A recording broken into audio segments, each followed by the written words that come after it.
The NBL one got rid of the salary cap and the Kalamunda Suns have gone insane this offseason. Disclaimer, yes, I sound like hell. I have the flu. I don't know how I got it. It's been 40 degrees outside. Nonetheless, the Suns have huge signings that we already know about and one all-star player that they haven't announced yet. But let's get into it. The biggest signing probably in league history, to be honest, is Terrico White. I know Terrico White. He used to play over here. He was actually drafted in the NBA in like 2010. He has some stints in the G League. He's played in Korea. He's actually won championships in Korea.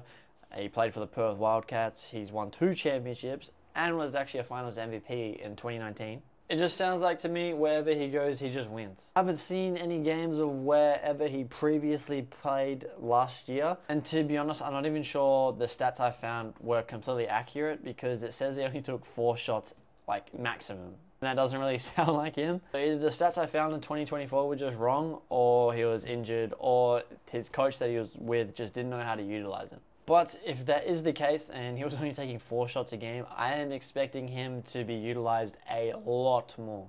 Especially with all the notoriety he holds here in Australia. Imagine he comes in this season and he's just cheeks and like doesn't put up any shots. The opinion is Terrico is going to either have like one of the greatest seasons we've ever seen, or he's going to have like an average season, like a Scott Machado type season. I think Scott, when he was here, he averaged like 26 and 7.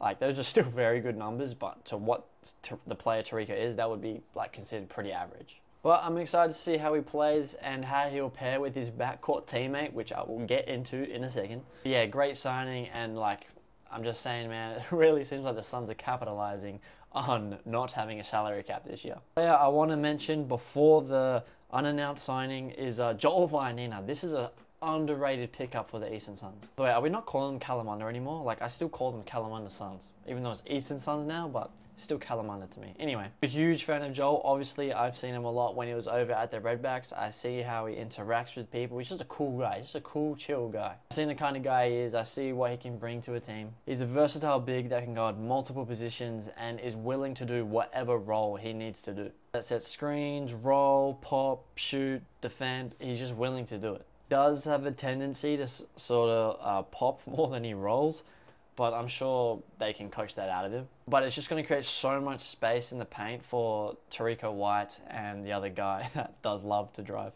I keep hinting the signing, man.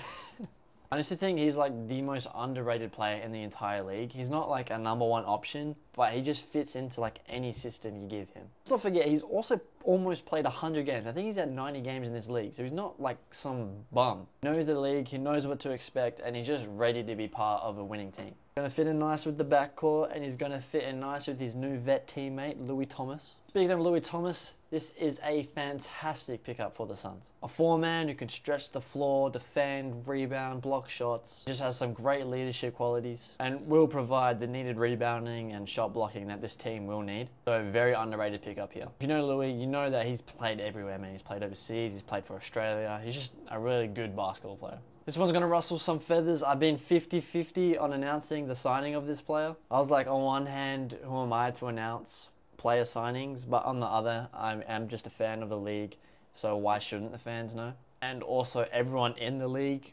already knows, so yeah, why not you guys? But to protect myself, I'm going to say allegedly. The player that the Eastern Suns have signed is Marshall Nelson. He's left Willerton.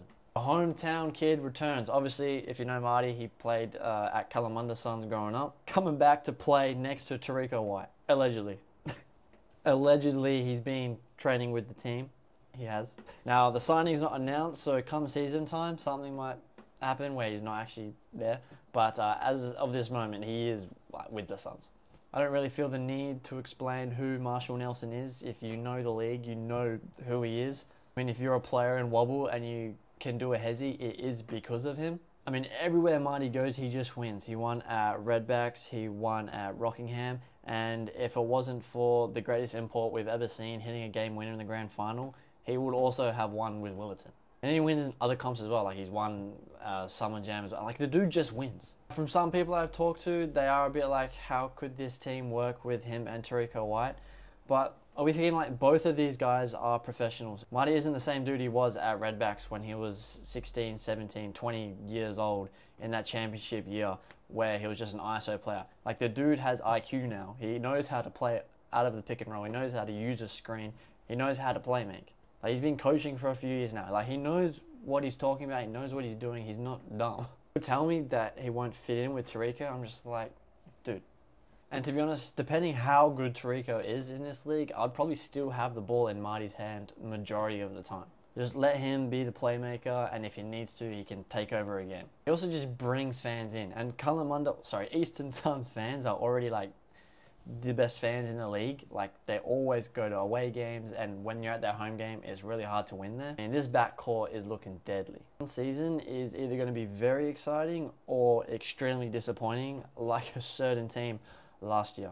Thanks for watching. Let me know if you want me to do an analysis on any other teams. Leave them in the comments or flick me a DM. Appreciate all love, and I'm out. Peace.